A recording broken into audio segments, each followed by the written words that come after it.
Mental health. आपने physical education में पढ़ा है फिजिकल हेल्थ, पढ़ा है ना?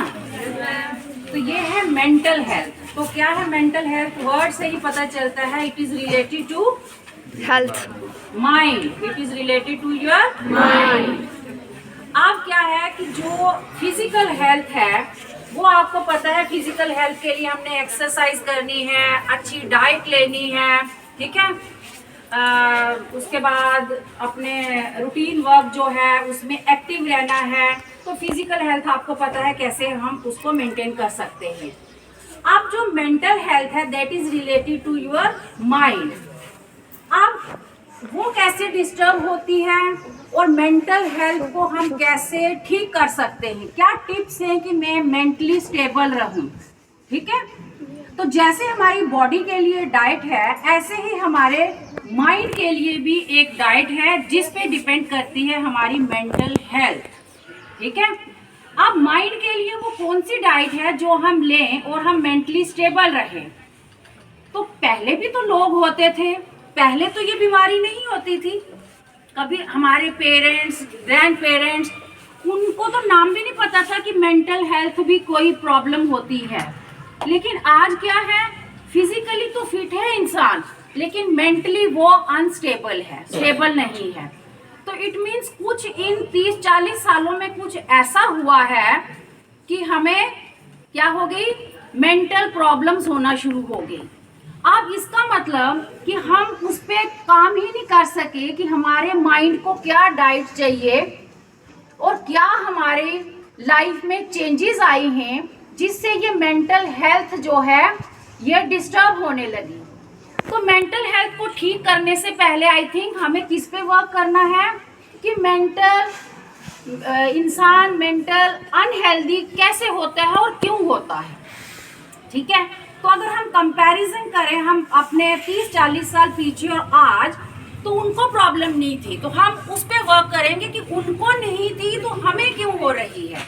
ऐसा क्या हमारे समाज में, सोसाइटी में चेंज आई है कि ये प्रॉब्लम दिन ब दिन बढ़ती जा रही है, ठीक है। तो जो मैंने आपको कहा कि माइंड की डाइट क्या है, माइंड को स्वस्थ रखने के लिए सबसे पहली डाइट है हमारी लव, प्यार, अफेक्शन, सिंपैथी, एम्पैथी, कंपैशनेट। इन वर्ड्स के मतलब पता है कि हमने हर किसी के साथ, चाहे वो मेरा फ्रेंड है, सोसाइटी है, समाज है, घर है, स्कूल है, बाहर है, मैंने हर किसी के साथ प्यार से रहना है, हमदर्दी शो करनी है, ठीक है, सहयोग देना है, हर किसी की हेल्प करनी है, हर किसी के साथ एक इमोशनल बॉन्ड बना के चलना है।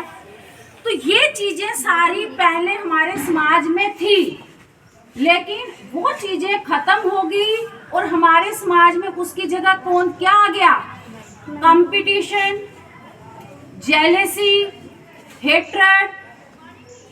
अब ऐसी बातें जब आई कंपटीशन, पहले तो थोड़े साल कंपटीशन रहा दूसरे लोगों के साथ कि मेरी मोहल्ले में ये है, वो ऐसा है, मैंने वैसे बनना है। फिर आहिस्ता आहिस्ता कंपटीशन घरों में आ गया, घरों में आने के बाद अब ये कंपटीशन भाई बहनों में भी आ गया है। तो जब ये कंपटीशन हम compete नहीं कर सकते हैं तो वही कंपटीशन किसमें कन्वर्ट हो जाता है, जेलेसी में। किसमें? जेलेसी में। फिर हमें उसी इंसान से, चाहे वो मेरा भाई बहन है, रिश्तेदार है, मोहल्ले का कोई भी है, फिर जब मैं उसके साथ compete नहीं कर सकती हूँ तो मेरी उससे क्या शुरू हो जाती है, जेलेसी।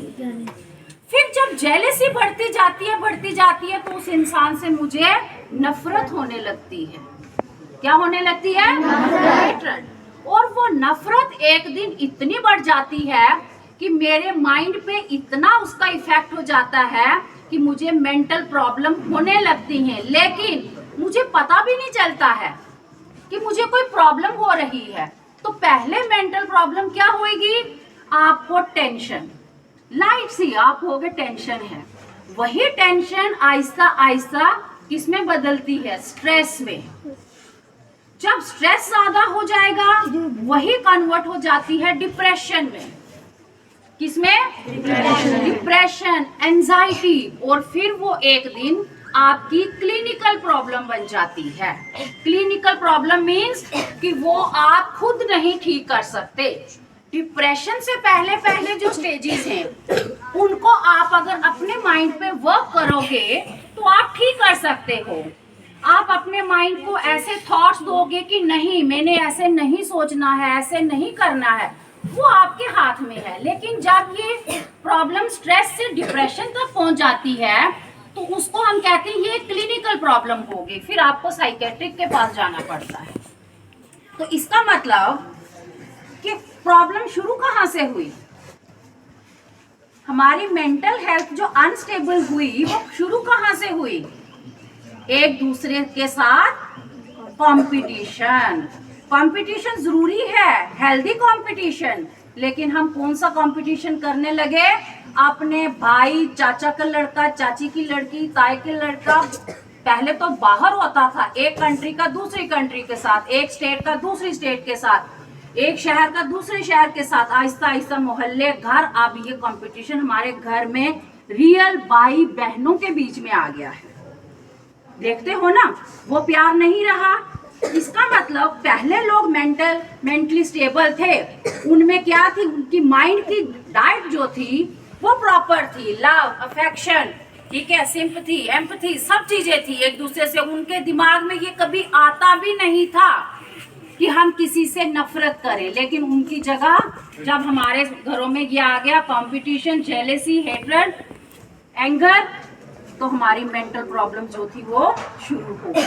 तो इसका मतलब अगर हम डिप्रेशन तक नहीं जाएं, उससे पहले पहले अगर हमें प्रॉब्लम हो, जिस इंसान को ये प्रॉब्लम होती है उसको पता नहीं चलता है कि मुझे कोई प्रॉब्लम, कहते हैं मैं तो ठीक हूँ, लेकिन उसको वर्क करना है अपने थॉट्स पे कि मैं कैसे सोचता हूँ, मुझे क्यों होती है ये प्रॉब्लम, मैं हमेशा नेगेटिव क्यों सोचता हूँ, या किसी एक इंसान जिसके साथ मुझे जेलेसी है मैं हमेशा उसके बारे में क्यों सोचता। जितना आप किसी के बारे में चाहे नेगेटिव सोचो या पॉजिटिव सोचो, वो चीज फ्लोरिश होगी ही होगी। हम कहते हैं ना, मैं सोचती थी ये बात होएगी तो हो गई, तो एक्चुअल में ये कोई जादू नहीं होता है, ये हमारे माइंड की थॉट्स हैं कि जिधर हम इनको दौड़ाएंगे वही चीज, उसी को एनर्जी मिलेगी, उसी को क्या होगा? एनर्जी मिलेगी और वो चीज फ्लोरिश हो जाएगी। मेरे पास दो प्लांट हैं, एक तरफ मैं ज्यादा ध्यान दूंगी तो ऑब्वियस है वो फलेगा, दूसरा सूख जाएगा। तो मेरे पास भी दो चीजें हैं, एक पॉजिटिव एक नेगेटिव। मैं हमेशा नेगेटिव थॉट क्रिएट करती हूँ तो ऑब्वियस है वो नेगेटिव थॉट वाली चीज जो है वो हो जाएगी, क्योंकि मैं उसको एनर्जी ज्यादा दे रही हूँ, उसकी तरफ सोच ज्यादा रही हूँ। ठीक है, तो इसका मतलब मेंटल हेल्थ को क्लिनिकल प्रॉब्लम पहुंचाने से पहले ही हमें उसको खत्म करना है। तो वो कैसे? जब हम अपनी लाइफ में इन सारी चीजों को, नेगेटिव जो थॉट्स है इनको हम निकाल के उनको पॉजिटिव थॉट्स लाएंगे। तो ये अपने आप, सिर्फ आपको अपने माइंड के ऊपर वर्क करना है कि मैं क्या, हम बाहर तो बहुत कुछ सोचते हैं वो क्या कर रहा है, वो क्या कर रहा है, लेकिन अपने तरफ बहुत कम सोचते हैं कि मैं क्या कर रही हूँ, मैं क्या सोचती हूँ। दूसरों के सामने उंगली उठाना बहुत आसान है कि ऐसे ऐसे है, लेकिन जब हम अपने इनर कॉन्शियस पे हम वर्क करेंगे तो हमें कभी भी मेंटल प्रॉब्लम हो ही नहीं सकती। समझ आई? Thank you.